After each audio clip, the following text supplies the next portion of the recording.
Hey World History, this is Miss Corey. Today we're going to do U2-L5, the New Kingdom. So the dates for that would be 1550 to 1069 BCE. You're probably thinking, oh my gosh, seriously, another Ed puzzle? Don't worry, it's all good. These are actually pretty short. They get longer as the semester goes on, just FYI. I'm sorry. All right, so your job today is you're going to watch this Ed puzzle, answer the questions. The questions that are in blue are just the questions I want you to answer on the Ed puzzle only. Any important concept will be in red text today, so make sure you are following along in the study guide. If you have any questions or comments, feel free to email either me or Mrs. Hinkle. We'll be happy to help you out. All right, so learning targets describe the development, characteristics, and decline of civilizations in Egypt, and also develop the understanding of the New Kingdom era. So, just a few things I didn't have time to talk about before that I think might be kind of important for your summative. So, I haven't really mentioned much about your summative, but this time it's not a test, it's a project. So, what I'd like to do is every other unit, like vary up between a test and then like the next unit is going to be like some sort of like projecty summative, like something a little bit more on the creative side instead of like multiple choice tests because that gets boring after a while. So some of these things just might help you when you have to research a pharaoh to do for your summative project. So the first thing I want to talk about is gnomes. And no, I am not talking about garden gnomes. These are different. So gnomes are kind of like, think of them like states in the United States, okay? So it's going to be a territory that is ruled by a nomarch, okay? Kind of like how Minnesota, right? Like we have a governor. Gnomes are like states. Nomarchs are kind of like a governor. And they report directly to the pharaoh. And nomarchs are chosen by the pharaoh or passed on by father to son. So that's a little bit different than like, like how we have politics today with like governors and other elected officials. These were chosen directly by the pharaoh and then could be like passed down through generations. In total, in ancient Egypt, there were 42 gnomes. All right, so the next thing is the delta. And that is where a river meets the ocean. So a lot of different rivers around the world have deltas. Or the Mississippi has a delta, it's down in Louisiana. That is really important as well because the delta is where it builds up a lot of sediment. So that means that it has pretty fertile soil.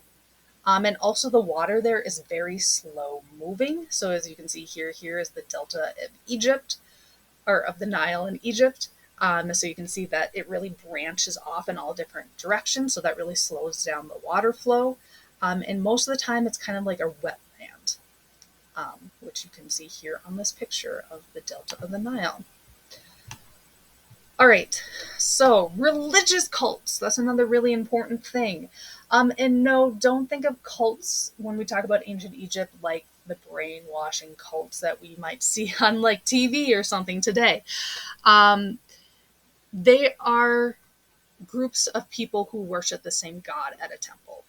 So that's what religious cults are. So usually there is one main religious cult in a city. So like one city has like one main god, meaning they have one main religious cult. And during or in the religious cults, they also had like sacrificial animals. They would do worships, stuff like that. So here's a picture of the sun god Ra, by the way. He had one of the biggest religious cults in ancient Egypt. Another thing is the Valley of the Kings. So this is a giant grave site for a bunch of different really important people, but also a lot of pharaohs. So this was used during the New Kingdom. It was located in the valley next to the Nile River. You can see here on the map, that's where it's located.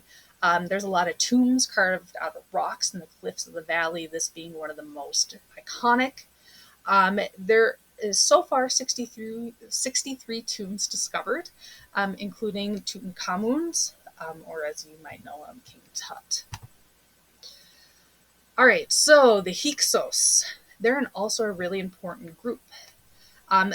They are kind of a mysterious group of why they are like who they are, where do they come from.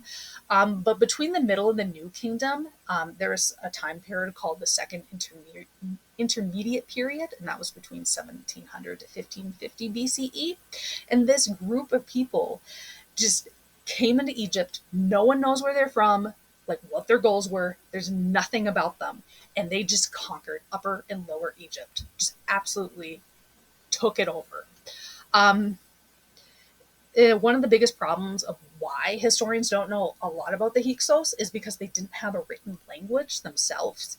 So once they conquered Egypt, they just adopted all Egyptian things, including their language, as well as culture like the gods, writing, government, clothings, other like cultural things. Um, so the Hyksos took over Egypt and then became Egyptian. We could spend a lot of time on the Hyksos, but we won't. So now let's go on to the New Kingdom stuff. All right, the New Kingdom. Here's a question for you. Why do you think historians have the most information about the people living in the New Kingdom era than any other ancient Egyptian era?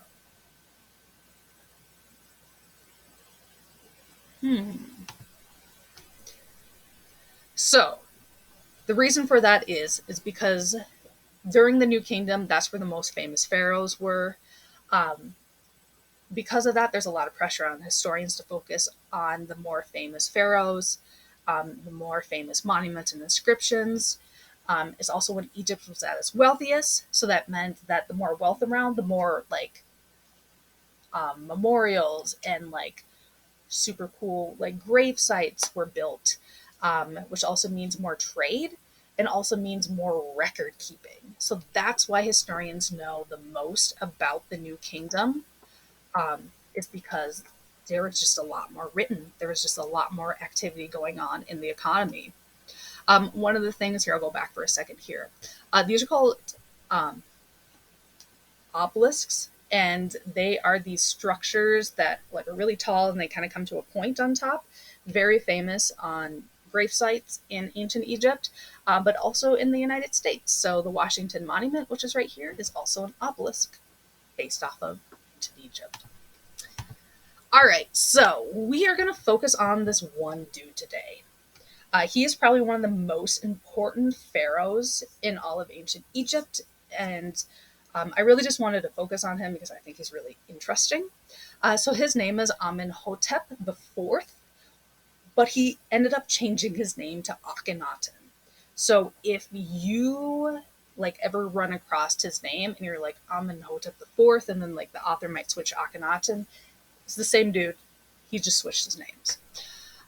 So he ruled from 1352 to 1336 BCE.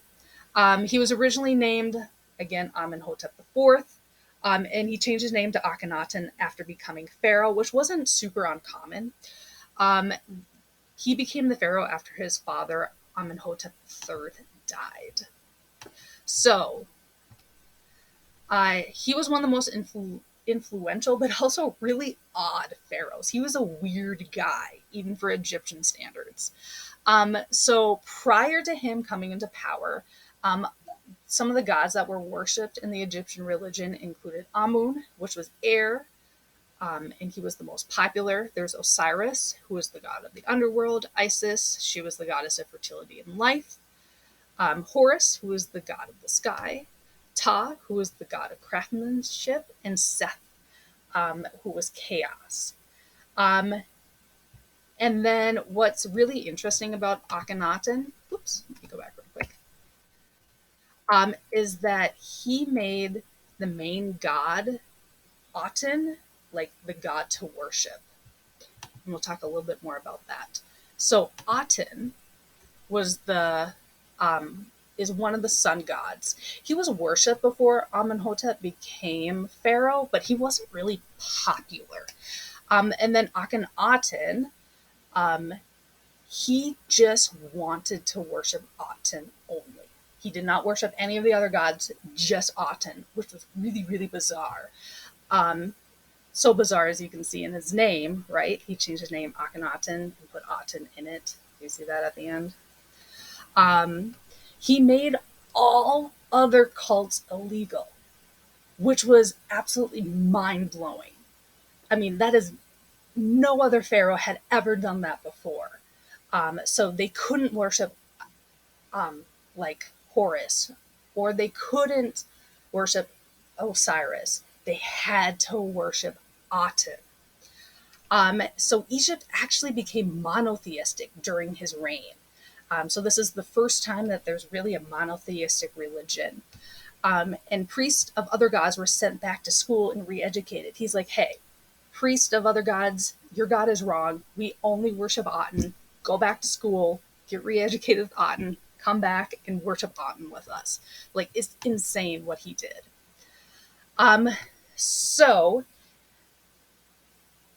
Um, the one thing that Akhenaten really, really hated was when there was anything to do with the god Amun. And Amun, again, was the god of air.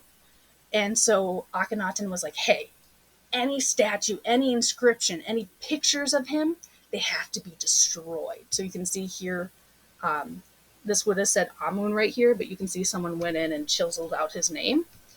Another really like crazy thing that Akhenaten did is that he moved the capital of Egypt from Memphis to Akhetaten. That's right. He made his own new city in honor of the god Aten. So you can see here Memphis. No, I'm not talking about the Tennessee. Memphis is originally a city in Egypt. Was up here, and that was the long-standing capital of Egypt. And then he moved it down here to Akhetaten, which is just a little bit more south on the Nile. All right, so here's a question. How do you think priests and common people felt about Akhenaten making all other gods illegal?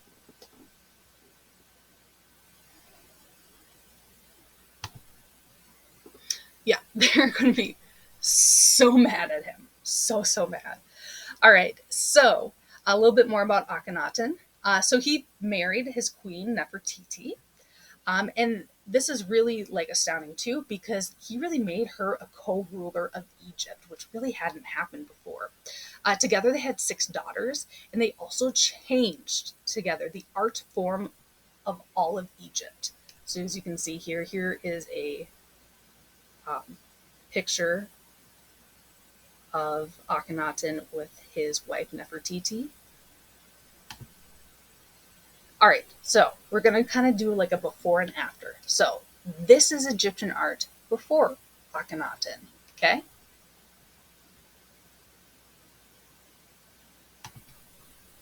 And this is Egyptian art after Akhenaten. So, what do you notice between the before and after pictures?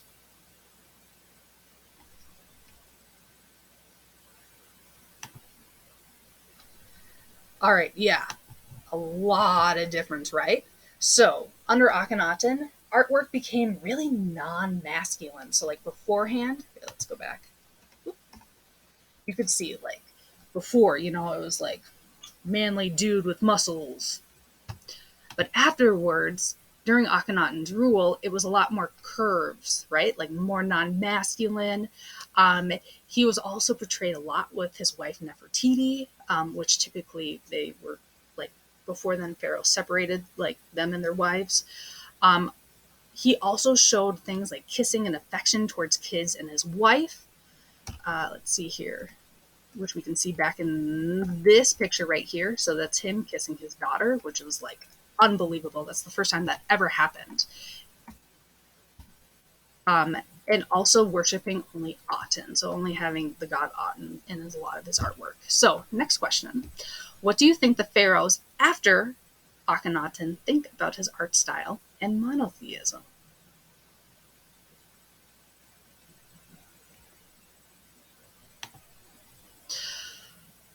They hated it. They absolutely hated it. They actually would start destroying it, which I'll talk about in just a second. So Tutankhamun, okay, so you probably heard of him as King Tut before, but he really links up with Akhenaten. He's probably the most famous pharaoh.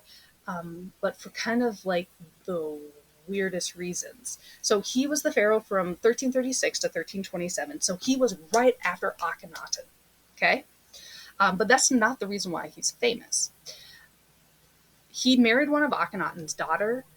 He was also maybe Akhenaten's son, but no one really knows. Um, he might have been the son of Akhenaten's sister. It's kind of fuzzy of where or how he's related to Akhenaten. And he's also very famous because he died in his early adulthood. So he was only about 18 or 19. So why is he so famous? He really wasn't that great of a pharaoh, but the fact that he's famous is because his tomb was not robbed by grave robbers. His tomb was intact. It was discovered back in 1922. He was really, really displeased with his father-in-law or father or however he was related to Akhenaten. So he was like, Akhenaten's art style sucks. We're going to go back to the traditional Egyptian way of art style. He also returned the country to polytheism, and he never, ever mentioned Akhenaten in any of his grave inscriptions. So he pretty much disowned Akhenaten, his predecessor. So here is a picture of what King Tutankhamun's tomb looks like today. All right, so we're going to wrap up for today. So today we learned about the characteristics of the New Kingdom, which you can find throughout the Ed puzzle. We talked about gnomes, Valley of the King, Hyksos, Amenhotep IV, aka Akhenaten, and Tutankhamun. Next up, you are going to do U2-L5, Basics of Judaism worksheet. Here, let me show that to you right now. Hold on, let me exit out of here. Okay, so this is what this looks like here. So what you're going to do is, first off, you're going to look at the pictures. You're going to do a see, think, wonder. And then you're going to read through some really key vocab words. And then talks a little bit more about monotheism versus polytheism, which I know we talked about before, but just a good refresher. And then you're going to read this paragraph about the covenant, and then you're going to answer the question about that. And then you're going to read this section about the 10 Commandments, and then answer both of those questions about that. You're going to talk about some major figures in Judaism. And then you're going to watch this video, which the link for the video is right here. And also read this paragraph, and then answer the question to that as well. And that is what you're going to do for U2-L5. Okay, let's go back here. And then you're going to do U2-L7, which is the Ancient Egypt video choice. Again, just choose 2 of the 4 videos to watch, answer the questions. If you want to watch all 4 videos, you get 2 points of extra credit. And then after that, you're going to start off the Unit 2 Summative Pharaoh project. And there's going to be a video of me explaining the directions a little bit later on. If you have any questions, please email your teacher. If you want to learn more, feel free to email me. My office hours are from Monday from 12 to 1. Mrs. Hinkle's is from Wednesdays from 2 to 3. And if you are in my class, please fill out the weekly check-in. I really enjoy responding to your answers. All right, that's all I got. See ya.